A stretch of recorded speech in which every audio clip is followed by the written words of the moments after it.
Mbifurije umugoroba mwiza cyane abakomeje kudukurikira ndetse n'abakomeje kubana natwe mu makuru n'ibiganiro byacu hano ku Karabo TV. Nizere ko uyu munsi wa kane wabigendekeye neza mu kazi kanyu ka buri munsi cyangwa se ka minsi yose. Mumeze mute, umugoroba ubamereye gute? Twizere ko mumeze neza. Turagarutse mu makuru agezweho muri kano kanya. Ntabwo ndibuze gutinda, ndaza kukubwira yuko bwana Patrick Muyaya yongeye gushinja u Rwanda kugira uruhare rukomeye cyane mu ntambara ikomeje kubera hano mu burasirazuba bwa Repubulika Iharanira Demokarasi ya Kongo. Bwana Patrick Muyaya rero ashimangiye ibingibi mu gihe bivuga yuko by'umwihariko ingabo za Repubulika ya Demokarasi ya Kongo zifatanyije n'abarundi bakomeje gukora akantu haba muri Warikare, muri Kivu y'Amajyepfo ndetse n'ahandi. Muri Kivu y'Amajyepfo uyu munsi hagaragaye ibitero bikomeye cyane byazindutse mu ma saa 8 z'ijoro mu ijoro rya kera rishyira kuri uyu wa kane, by'umwihariko ibitero byibasiye Minembwe ndetse na Mikenke bikaba byaje guhitana abasirikare benshi mu ngabo za M23 ndetse no muri Twirwaneho, ibikomeje gutuma intambara ikomeje kugenda ifata indi ntera.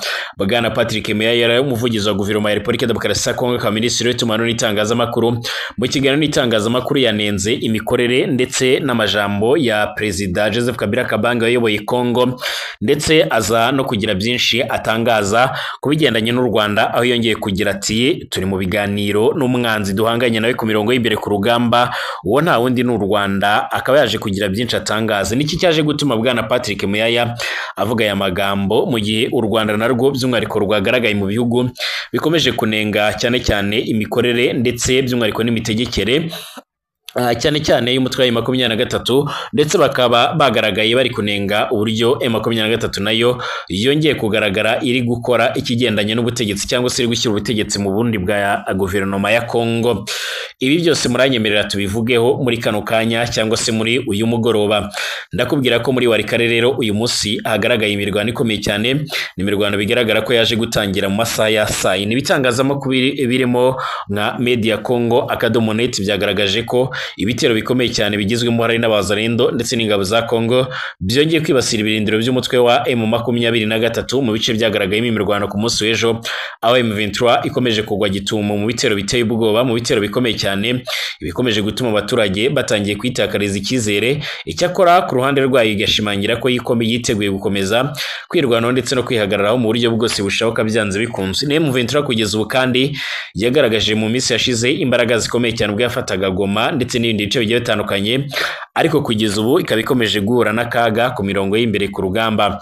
Amakuru atugeraho rero muri kano kanya akaba akomeza gushimangira ndetse no kugaragaza ko iyi ntambara ikomeje kugenda ifata indi ntera, ndetse iyi ntambara ikomeje kugenda ihindura ibintu ku mirongo y'imbere ku rugamba. Byagenze bite muri uru rugamba rwariyobowe n'abasirikare barimo nka General Pacifique Masunzu ukomeje kubera kasamitwe ndetse ukomeje by'umwihariko no guhangana ku buryo bukomeye cyane n'umutwe wa M23. Ndabashuje mwese kandi mbifurije ibihe byiza, mbifurije gukomeza kugira impagarike y'umugingo, mbifurije amafufu ndetse n'amafaranga.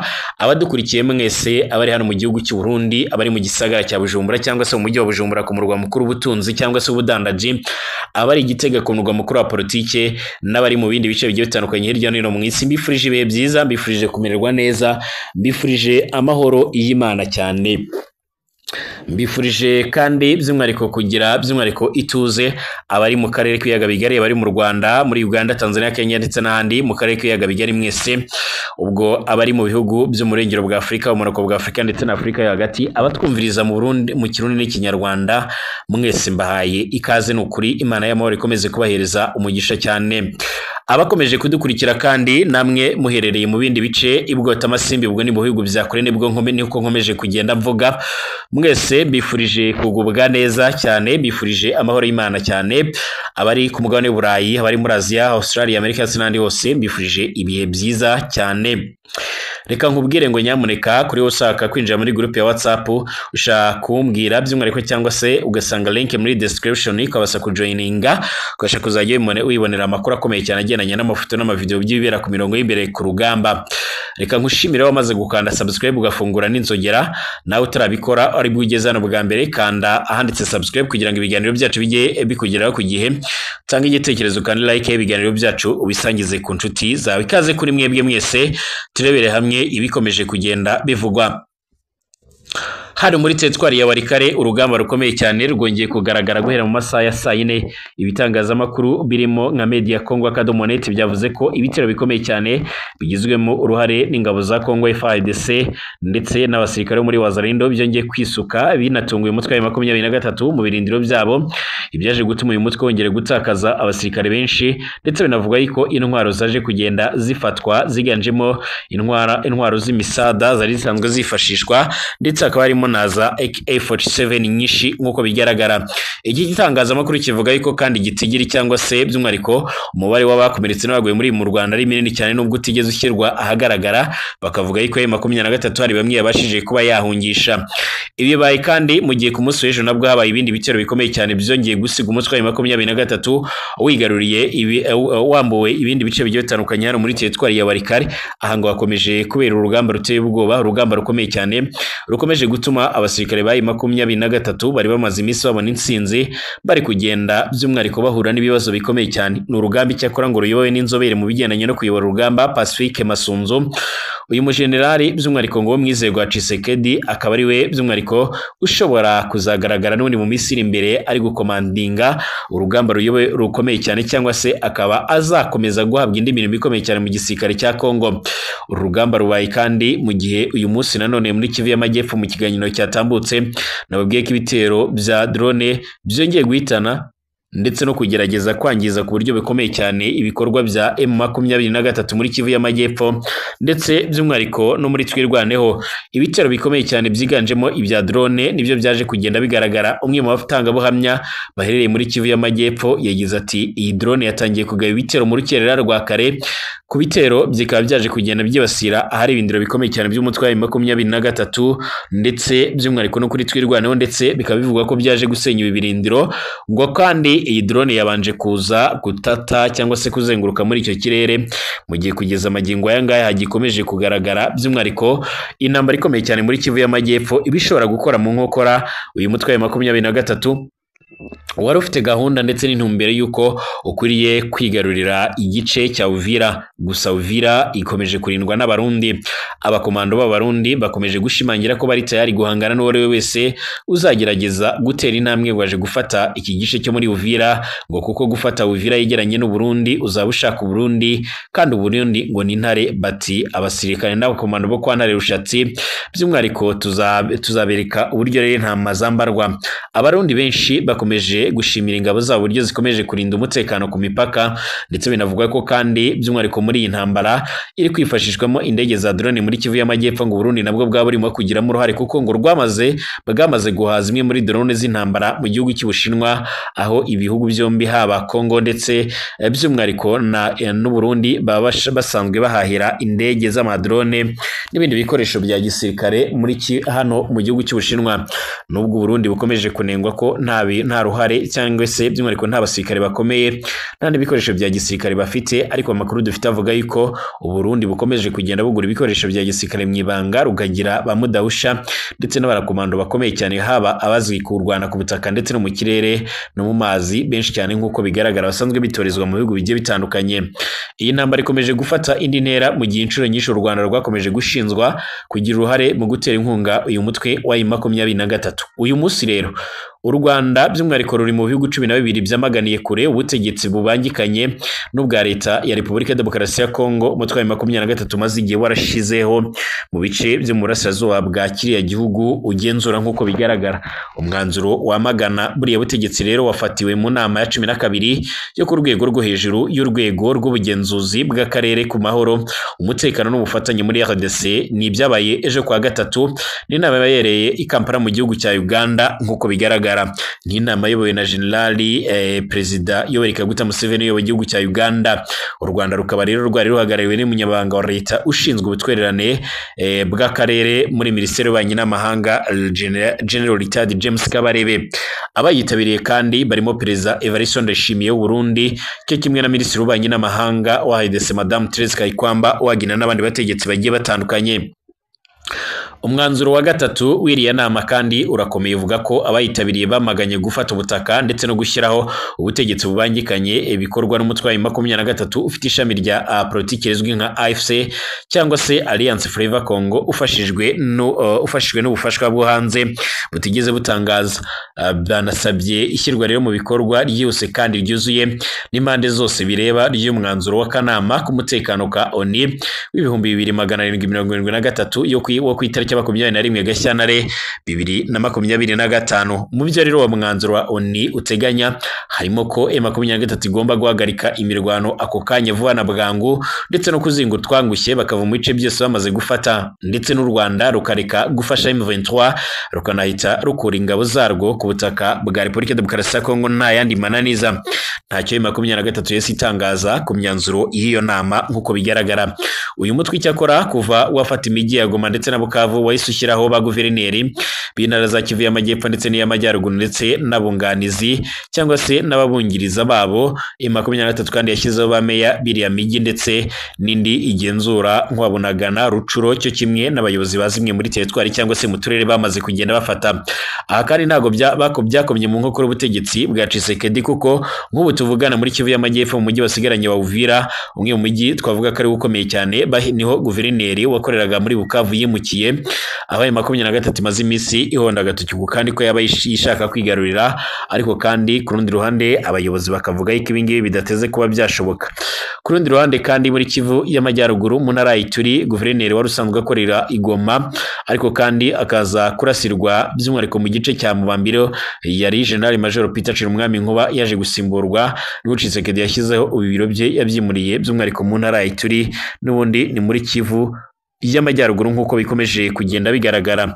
Abantu benshi bakomeje kwibaza niba M23 ishobora gufata umwanzuro kuva mu bice byose yafashe, cyangwa se hari ibindi bishobora kuba byakorwa, cyangwa se hari ibindi bishobora kuba byatangazwa nk'uko amakuru akomeza kugenda atugera bivuga, cyangwa se nk'uko bikomeje kugenda bigaragara. Ariko hagati aho kandi Bwana Patrick Muyaya mu burakari bwinshi akomeje gushinja u Rwanda kugira uruhare rukomeye cyane muri iyi ntambara, mu gihe yavuze ko yiteguye kugira uruhare mu gushakira igisubizo cy'ikibazo cy'umutekano ukuza kwa Joseph Kabila Kabange, by'umwihariko wahoze ari umukuru w'igihugu cya Kongo, akaba yaraje i Goma mu murwa mukuru w'intara Kivu y'Amajyaruguru uyobowe n'inyeshyamba za 23 bifatwa n'ubuyobozi bwa Tshisekedi nk'uburyo rero bwo gushaka kugira ikibazo cy'abanyekongo, ikibazo gifite inkomoko hanze y'igihugu. Aha baba bashaka kuvuga u Rwanda, nk'uko rero umuvugizi wa guverinoma yongeye kubishimangira, nk'uko byatangajwe n'umuvugizi wa guverinoma ya Repubulika Demokarasi ya Kongo ka Minisitiri w'itumanaho n'itangazamakuru Bwana Patrick Muyaya kwa gatatu ngo mu myaka itari mike ishize Repubulika Demokarasi ya Kongo ihanganye n'umwanzi witwa u Rwanda, ari nayo mpamvu rero y'ibiganiro bikomeje gukorwa n'abunzi ba USA. Kubwe rero guverinoma ye ntishobora guta igiye kubashaka kugira Lawrence by'umwihariko za kabiri by'umwihariko mu bushotoranyi bw'u Rwanda. Mu kiganiro n'abanyamakuru ku itariki 27 Gicurasi, Bwana Patrick Muyaya ati tumaze imyaka 2 mu rugamba rwo kurwanya u Rwanda. Mu by'ukuri ntitugomba kwibagirwa ko umwanzi turimo kuganira kuri ubu ngubu rero cyane cyane i Washington DC kugira ngo rero tubone ibisubizo ari u Rwanda. Nta mpamvu rero yo gutekereza kuri rero dushobora kwemera kurangara ndetse no guha amahirwe abafite uruhare rwa kabiri mu ku Rwanda. Iri hame kandi ridakwiriye kwibagirwa.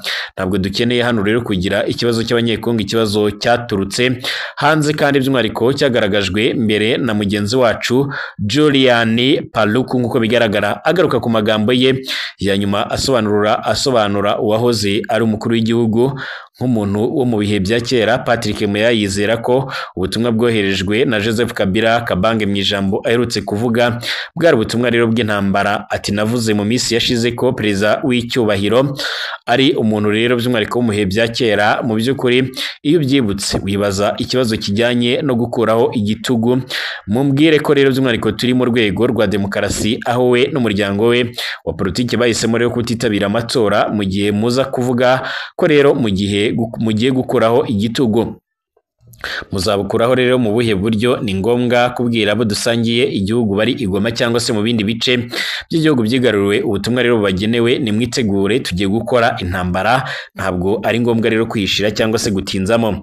kuri uyu munyamuryango kandi wa guverinoma ya Suminwa, igihugu ntikifuza gusubira inyuma rero kubwe AIDC ntigifite umwanya wo gusubira muri ruswa cyangwa se ubwumvikane buke. Bwana Muyaya yakomeje agira ati igihe navugaga ko rero ari umuntu wo mu bihe byahise, mu by'ukuri by'umwihariko nibyo byashize abanyekongo nibyo byashyize abanyekongo byo kuba batagikeneye amateka y'intambara, amateka yo kumvikana n'amabuye y'agaciro yacu cyane cyane n'u Rwanda ahahise na ruswa. Twamaze kubivuga bihagije ko rero atari byo, kandi uyu munsi ndatekereza ko twese tugomba kwibanda kuba inyuma y'umukuru w'igihugu Félix Antoine Tshisekedi ku kuntu twarangiza rero intambara n'u Rwanda. Dufite umwanya muto rero wo gukoresha mu magambo agamije kudusubiza mu bihe byashize, tugomba rero kwibagirwa rwose. Nyuma yo guceceka igihe kirekire kandi uwahoze ari umukuru w'igihugu Joseph Kabila Kabange yagize icyo avuga mu micungire y'iki gihugu kuva yahererekanya ubutegetsi na Félix Antoine Tshisekedi. Mu isesengura ry'ibibazo Joseph Kabila yashushanyije RDC mu ishusho yijimye kandi irimo akajagari y'imibereho na politike, ubukungu n'umutekano muke. Joseph Kabila Kabange yamaganye icyo yise imiyoborere idasanzwe ku butegetsi bw'abamusimbuye Félix Tshisekedi. Mu bibazo byavuzwe harimo rero ruswa, kunyereza umutungo wa leta no gukoresha nabi ubutegetsi, kugeza aho rero ubu bushake bw'umukuru w'igihugu bwasimbuye amategeko y'ikirenga, busumba itegeko nshinga n'andi mategeko. Kubw'ingaruka z'iyi miyoborere rero zigaragara cyane cyane ku baturage no ku rubyiruko n'ubushomeri, ibirarane by'imishahara, gusubira inyuma kw'imibereho y'igihugu, guhunga icyaro, ibyaha byo mu mijyi, inzara ndetse n'ibindi. Ibi bikomeje gutuma uyu mugabo bigaragaza ko yaba yiteguye intambara mu buryo budasanzwe. Ku ruhande rwa Kongo nabo bati rwose intambara turayiteguye, turakora ibishoboka byose kugira ngo tubashe guhangana n'umwanzi. None niba Bwana Patrick Moya yashimangira ko biteguye intambara, Joseph Kabila Kabange nawe bikaba bivuga ko yaba akomeje kuganira na General Sultan Makenga ngo bakomeze intambara bagere Kinshasa bakoreho Tshisekedi. Ibi byagera he? Ese abahuza bo niki baba bari gukora? Ese baba bari guhabwa akahe gaciro? Narababwiye ngo mu gihe impande zombi zihanganye zitari zabasha kubahana, by'umwihariko buri ruhande ngo rwubahe urundi ndetse barebere hamwe impamvu y'ibibazo bari kurwanamo nabyo.